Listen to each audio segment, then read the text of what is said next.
working. How's it going? Oh, I am so excited to see all of you today. Yes, I just posted this now on the page. It's like a reunion of the Hopkins Royals cross-country skiing team. We have of course the 1988 Minnesota State champion John Coequyt with us, and Rich Lindstrom, the last man that I know of, or maybe anyone knows of, who skied with the infamous Adidas system in high school. Stuck with it. Peter Filkins did as well. We were Team Adidas, you know. And John, you may say, was state champion. I was probably the worst cross-country skier of all time, right? I had one good race. I was thinking about this. I had one good race. I think it was, maybe I was a freshman, and I could never relax on skis. And there was one point, and John remembers where this was because it was there for a long time. I went down a hill at the beginning of a race, fell down, slammed my head down, got a concussion. Don't remember any of the rest of the race, but it was the fastest I ever skied because I was just relaxed. Wow. I think there was a crater. That's not a concussion sport. That's not one. True, though. That is absolutely true. There was a divot in the snow for about 3 weeks after that, where his face hit. Well, it's interesting you bring up skiing right away, because before the show I have to do a little research on all of you in the epic 1988 yearbook, and I noticed something outrageous, which was the cross-country ski teams posed in their swimsuits in the snow in the yearbook. And my question to you guys is why? Oh, there's no answer to that. There's no reason. Every year it was something different. One year we dressed up, maybe that was in junior high, we dressed up in like Wild West stuff in front of that school that isn't a school anymore over by West. It was just different every year. Burwell. Yeah. Oh, Right? The Burwell house. Yes, that's right. Mm-hmm. Do you So how much skiing do you guys do anymore? I ski on holidays, and that's about it. Really? When I come home to Minnesota, and then I've been telemarking a lot more. Family prefers downhill skiing. You might not be surprised to hear. So we do that a little bit. Cut short this year by the pandemic. Yeah. How about you, Rich? You know, I try. You know, I where I live is upstate New York, and the snow is kind of iffy, and I only have weekends. So if there's decent snow, I try and get out. The last time I skied regularly was right around 2000, because I was in grad school and I was finishing up something where I had a fellowship, so I could live at home. And John actually gave me a pair of skis, and I skied every day for all winter. And that was the best skiing I've ever done. And it was the time where I actually skied well, because I could go in the middle of the day when there was no one there to see me and there was no one around, you know, and so I just got out there and had fun. And I've been trying to recapture that, but John, I think, told me this because he went and skied at Williams in college, and snow in the Northeast is awful for cross-country skiing, and they don't know how to make trails around where I live. So it's just skiing on mush that's really slow, and it's free. It's either too warm or it's cold enough, but it's frozen from the ice. So it's just, the skiing is much better at home. Well, I have to tell you guys something. I didn't do any sports until I was moved out west to Oregon, and the first sport someone invited me to learn was cross-country skiing, and I fell in love with it the first time as an adult. So we go every year, and I swear if there's a past life, I was like a Nordic ski bunny. It's just like it's just so fun for me, and we don't get to go very often because of climate change. And where do you go when you go? Well, when I lived in Oregon, we went up to Mount Hood, or in eastern Washington State. And then here we go up to Lake Tahoe to, there's a place that Royal Gorge has like 300 kilometers of groomed trails. Mm-hmm. But it does. I was just there. At Royal Gorge? Yes, I skied at Royal Gorge in high school when I was like 15, and I hadn't been back. And I didn't remember a single thing, but it was so fun to ski there. It freezes every night and then thaws during the day. So if you get there in the morning, it's just lightning fast. I felt young again until it thawed out, and then I felt very, very old. Yeah, well, next time we can meet up there because it's really it's the best place. And we were there in December, and you know, they were just, you know, so happy to see any humans walk in. Yeah, it's a beautiful place. Yeah. The other thing, and this is now, it really has, Marnie, been a theme of just about every broadcast that we've done so far where we've talked about music. Mhm. You know, music is something they obviously teach you, you know, if you play band and orchestra in high school or whatever, they're like, this is something, you know, you'll be able to do this for the rest of your life. This is a great, you know, thing you're taking up here. Rich, of course, played an instrument which is not very easy to continue on with for the rest of your life, the tuba. So speaking of things that you're maybe still doing, Rich, when was the last time you played the tuba? College. I went to St. Olaf and played in the band all 4 years. I don't think I played tuba the first 2 years. Then I went abroad for a semester. When I came back, at Zurich Oz, if you remember, our classmate also went to St. Olaf and also played the tuba. And we played in that band together all 4 years. But there were like 5 other tuba players, so they said, don't do that, you gotta play something else. You wanna guess what they made me play, Jason? Baritone horn. Euphonium, as they called it, but yeah, baritone. But you know, this was pretentious, so we couldn't call it baritone, it was euphonium. Right. And I think I played that the next year too, you know.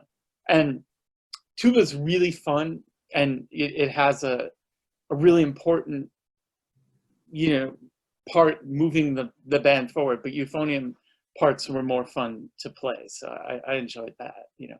But you're right, the problem is all through school you never had to buy an instrument. Right. So I never owned a tuba, and buying one now is, you know, a good one would cost as much as my car, you know. Well, Yeah. Oh, easily. Yeah. you know. My laptop right now is resting on my baritone horn case, which I bought used from a guy off Craigslist 2-3 years ago.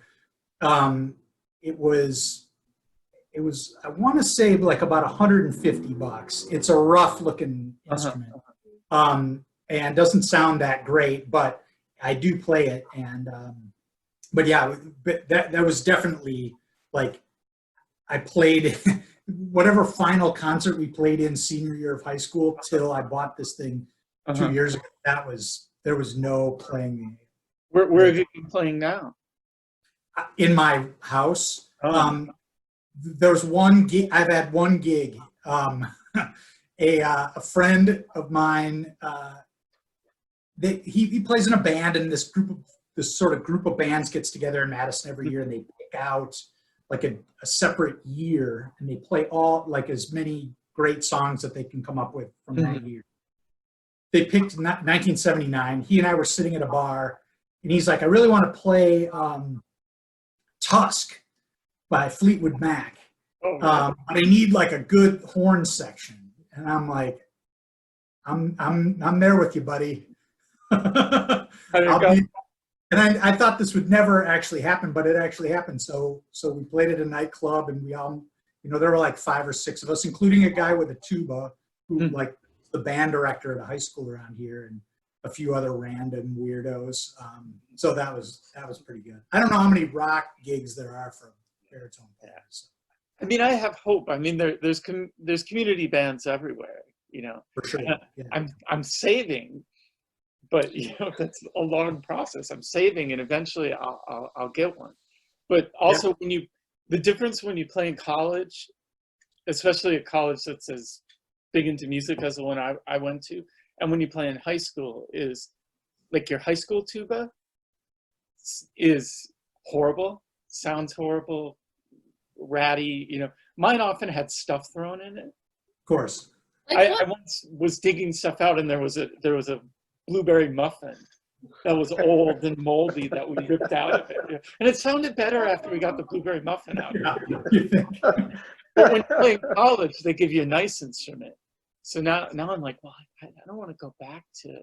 If I'm going to play, I want to play a decent sounding one, which takes more time to save for than some old dented sousaphone. Which also, the great part about when I was in high school, I played football, and when I was in college, we didn't have a marching band, so I never had to carry a sousaphone, which is the worst thing. This thing wrapped around you, you're trying to march, it's bad music, it's no fun. And I never had to do that. So I want rotary valves and all that sort of stuff where I'm not gonna do it. But eventually, I hope I do. Well, Yeah. I'm so glad that both of you are here. I wanted to welcome everyone in the audience who is listening and watching live. We already have some comments and questions which I want to share while we're on the music topic. Paul Roxwold writes, Rich was an awesome musician, was in band with you, buddy, at St. Olaf too, played trumpet with you, good to see you. And his question is, what's your favorite memory in the band, if you had one? I think there's a couple. I mean, one was, I think this was our senior year in high school, and we did those Pops concerts. And I did a Jim Sexton, Tracy Just, Heidi Troost, Mike Ekstrom, and Steve Drone and Keith Magnuson. And I did this song that was Duckbill Platypus, and Drone and Magnuson were rapping to it.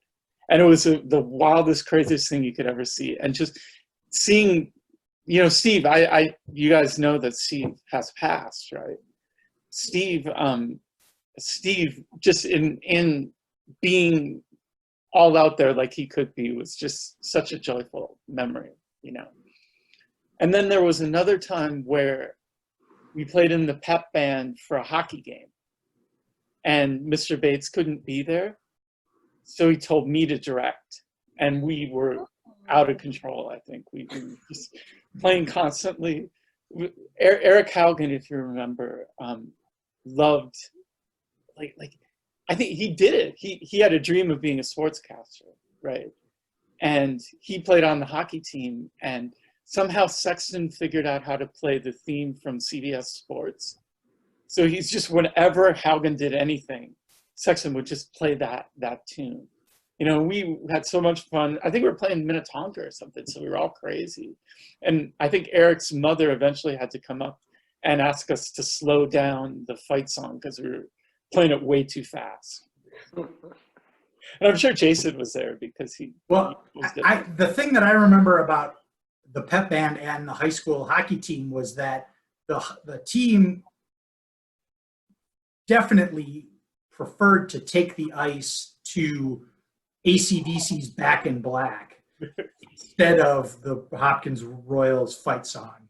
And I believe that request was made, and I remember Mr. Bates being not happy about it. I don't remember the resolution. I don't remember who got their way on that. I don't either. It was like, hey, the guys have been talking, and they would rather come out to AC/DC.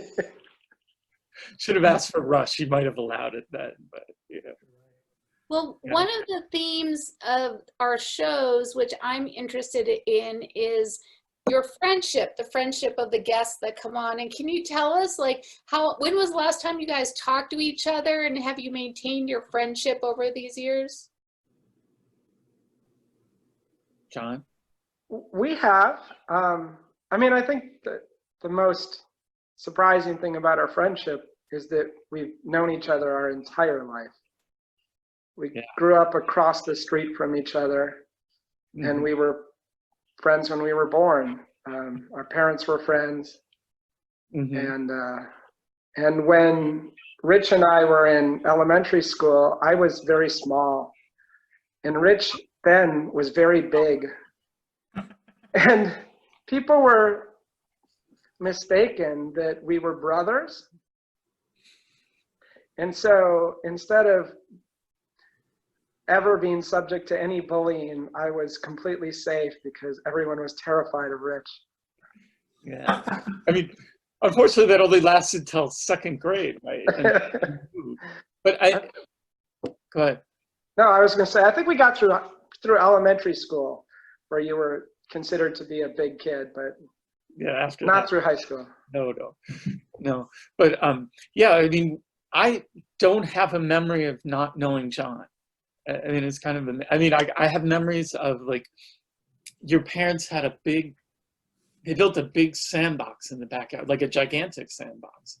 And I remember us playing in there, like digging tunnels and putting trucks through that and stuff like that. And then my parents had one of those like swing sets that had a bus on it where you could sit like 4 people on it. And we used to play fishing and cut out my mom's tulips and then use those as the fish we were catching. Do you remember when we got in trouble? We got in trouble all the time. Yeah, but there was one time where we scared the crap out of our mothers. You remember that? When your brother we used to con your brother into trying to jump off the swing backwards over the hedge that was behind the swing. Yes. My brother was the youngest and he was constantly abused. But there was a time where you and I decided, we lived on 11th Avenue in Hopkins. And we decided we needed to go to Center. We weren't even in school yet. Yeah. We decided we needed to walk to Center Drugs. So we just got up and walked. That's maybe 6 blocks away, and we didn't tell our parents. And I'm sure that our mothers were petrified. Yeah. What did you do there?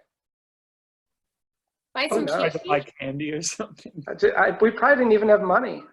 No, we probably just went in and thought they were going to give us candy, probably. Who knows? You know what? We had a charge account there. What? In fact, my parents still do. Oh, that's great.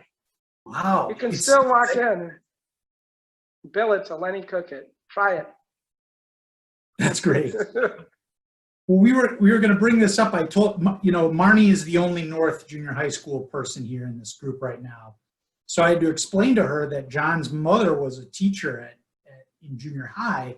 And of course, for a person with the last name Coequyt, of course, she was a home ec teacher. And I'm sure that delighted you throughout your junior high years to hear that from everyone. Do you still cook? Or have you ever cooked? Have you ever taken up the home arts that your mother taught, and do you keep doing any of that? Oh yeah, yeah. It was a big thing in our family. My mom taught my sister and I to cook. We do it a lot. I'm getting out of it tonight by doing this, so thanks for that. You know that the teachers at West were Coequyt, Crocker, and Fry. No. Yes, and when one of I don't remember if it was Crocker or Fry left, they hired Karen Nitz. No. Yes. That is. Isn't really, that crazy? Yes, that's really weird. Yeah. What was Nitz's specialty? Was it sewing and stuff like that, or Sewing. Metalwood. I don't know. I think they all had to do it all.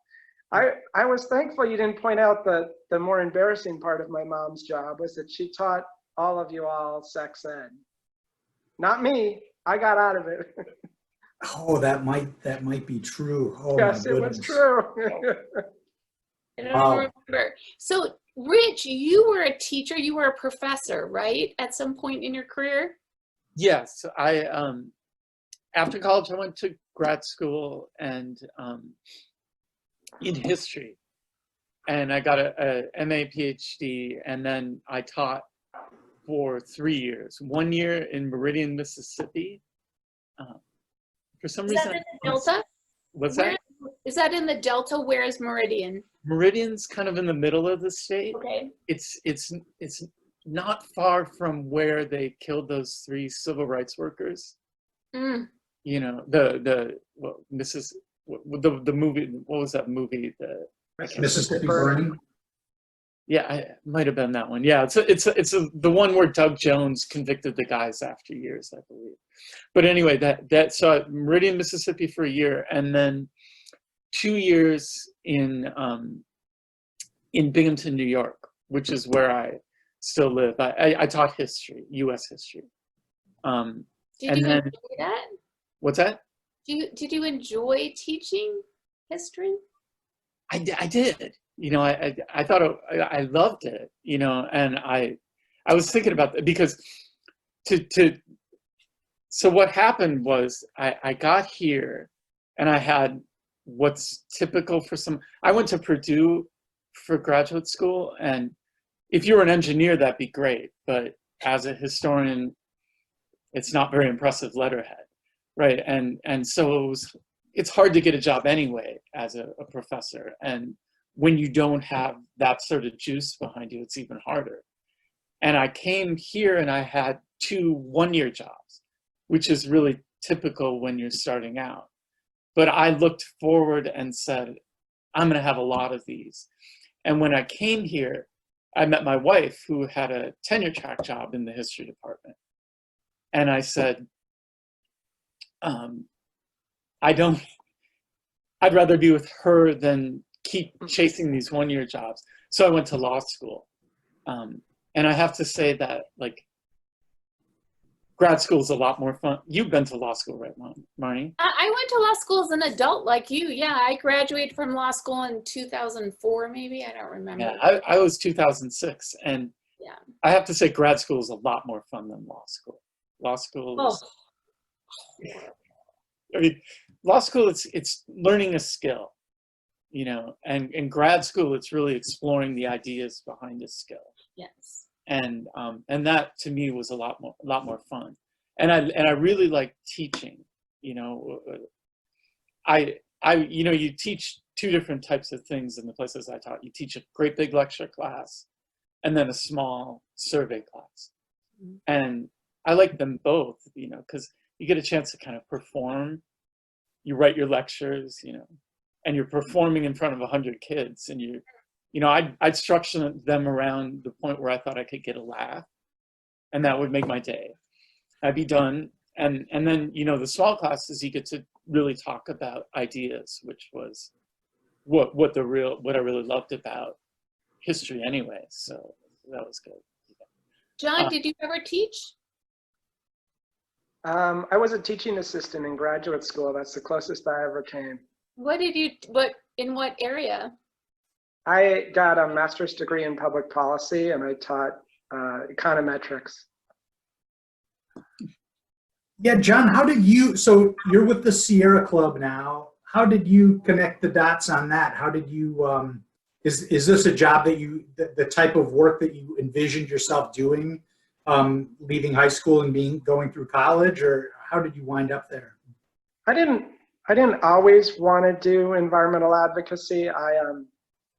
I graduated from college and thought I would keep skiing for a little longer. So we moved to Utah, which is where the US ski team is. And I skied a little bit, but it became pretty clear that you're either all in or you move on with your life. And so I moved on with my life. I worked for a consulting firm that did energy consulting and investment banking. And then my wife decided she wanted to get a law degree. And so we went to Chicago for that. And I got a master's degree. And then after that, we moved to DC. And that's when I started doing environmental advocacy. What do you like about that work? Well, it's, you know, it is still a job. I always remind people of that. Jobs have a way of, you know, requiring you to show up, although not so much anymore.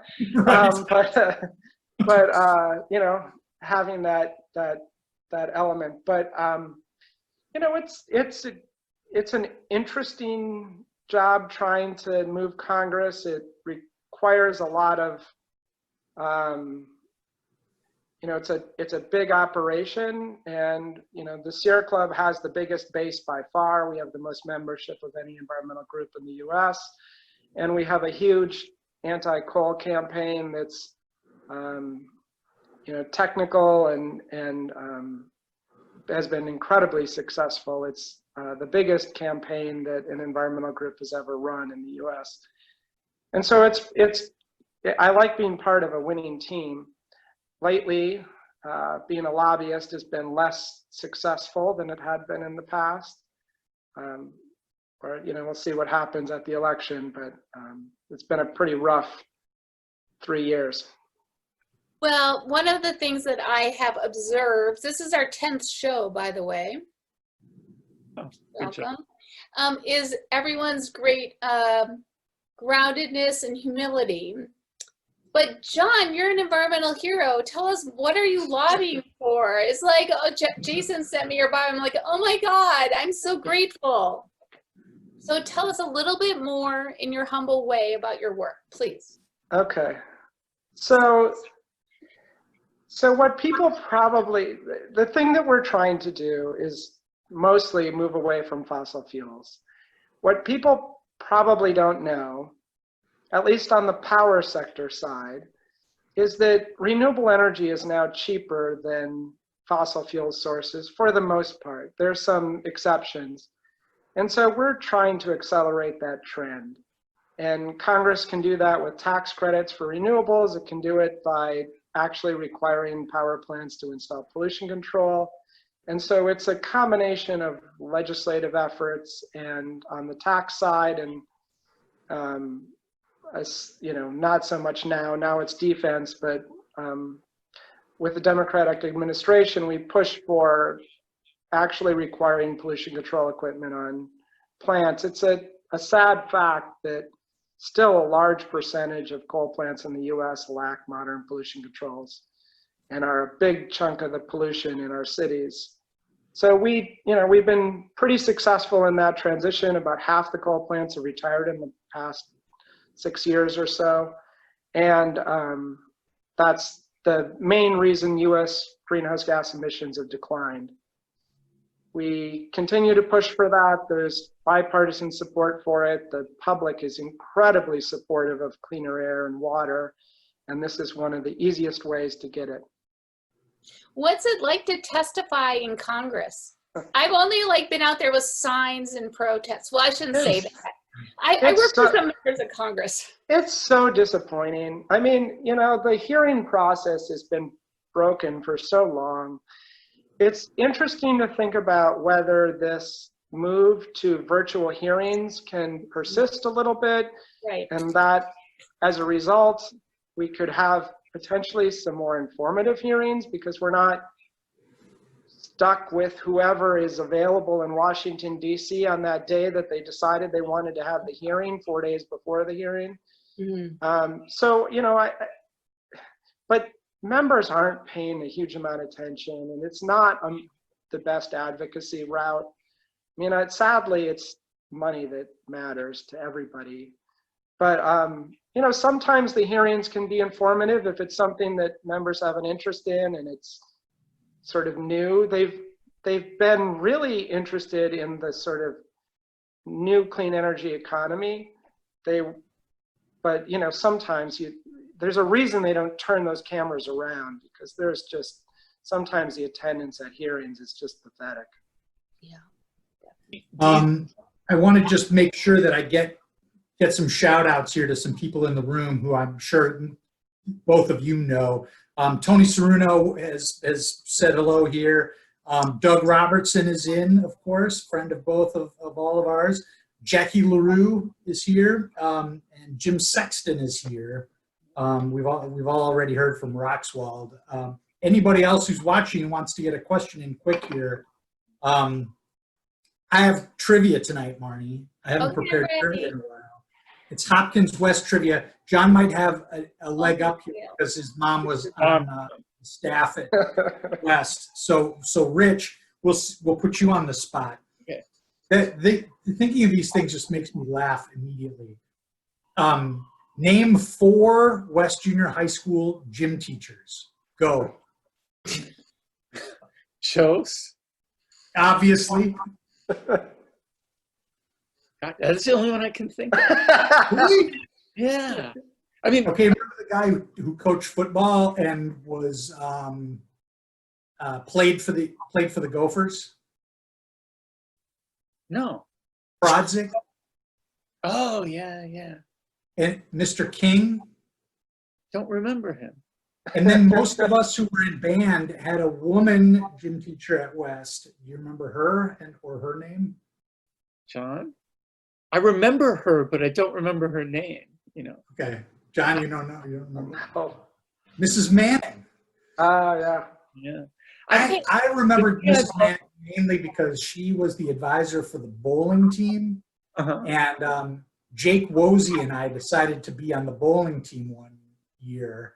And usually we're screwing around at the Hopkins Bowl, you know, once a week after school for like 5 weeks. Uh-huh. And Mrs. Manning would have to come over and, you know, sort of remind us where we were. But yeah, Mrs. Manning, she was great. She taught us gymnastics. Oh, Wow. I don't want to think about it. The thing I remember, didn't we have dancing class in junior high? Of too? course, yes. Yeah. Yeah. She might have taught that. Okay, don't I think- I wish Joseph taught dancing. That would have been great. Yes, I don't think they do any of that stuff that we used to do. I don't think kids do home ec anymore. I definitely don't think they do wood shop like we did with Mr. Kenfield, you know, and metal shop. And then, yeah, I don't think they do dancing in gym class. I still have some of that stuff I made. you know. do you have it on your bookshelf? No, it's in the other room. You know. Well, I can go get something though that Jason and John will appreciate. okay, well, as he's getting it and we're wrapping it up, I did have some modern day non-trivia, some superficial question. What are you guys reading right now? What book is on your book stand? I'll start while you're thinking. I'm reading I was sort of inspired by Deidre Schmidt, and I'm reading The Color of Law about housing segregation in America. Anything on your bookshelves you want to share? John, Jason? I just finished Grant. Well, I didn't quite finish it because no one can read that book in the time that you get from the library. But it was, you know, it was really great to read it in these times, especially the Reconstruction parts. Interesting. Reading in the Garden of Beasts, I think is the title, or it's Beasts in the Garden of Beasts. It's one of these Eric Larson historical books. It's about Berlin as Hitler was sort of coming up through the eyes of a diplomat who was appointed there by FDR and had come out of University of Chicago, actually. How about you, Rich? What are you reading? I just finished, I've forgotten the title, but it's a book by Joe Ide, who has a series of crime novels set in Los Angeles. They're the IQ series. And they're really good, sort of local based, kind of inspired by Sherlock Holmes kind of stuff. Very, very, very well written and kind of emotionally engaging. My wife, who's, I think I told you, is from the Bay Area, went to graduate school in Los Angeles, and we go every year, except this year, we go to California for our vacation, you know, and always end up flying into San Francisco, driving to Los Angeles, driving back up, you know. So I know the 5 freeway is the worst freeway in the world. Yes. But I've gotten to know California and Los Angeles a little bit, and it's fun to read stories set in there. You know. Well, what's your memorabilia as we wrap up? What did you grab to show us? Ah! Is that from high school? Is that's 30 years old? Older. I've had it since I was maybe 15. Yeah, I wouldn't recognize you on a ski slope without that hat. Right. You wouldn't You have the recognize little- me standing up on a ski slope, I don't think. What's that? You have the little wafer thin earmuffs that go No, with I those rusted away, I think, you know. Yeah. But yeah, I still wear this when I ski, you know. So. Gotta. Mhm, mhm. Well, you guys, this has been great. We just have a quick check-in here from a member of the class of 1989. Yes. Harry Chouse says, this is great. He says, this is making my day. I was telling my son about Hopkins the other day, and he thought I was making characters rather than talking about actual people. Well, I would say Guilty, I guess. that's apt. That's accurate. quarantinagers. What's that? Quarantinagers. Oh, how old are your kids? I have a 17-year-old, 14-year-old, and 12-year-old. Wow. John, yours are around that age, right? Yeah, 15, 12, and 9. Whew. I have one who's 21 and he doesn't live with me anymore, but it's still plenty taxing. How is he navigating? What is he doing, and how's he navigating this? It's a great question. He is currently just enrolling in college. He has not been in school yet.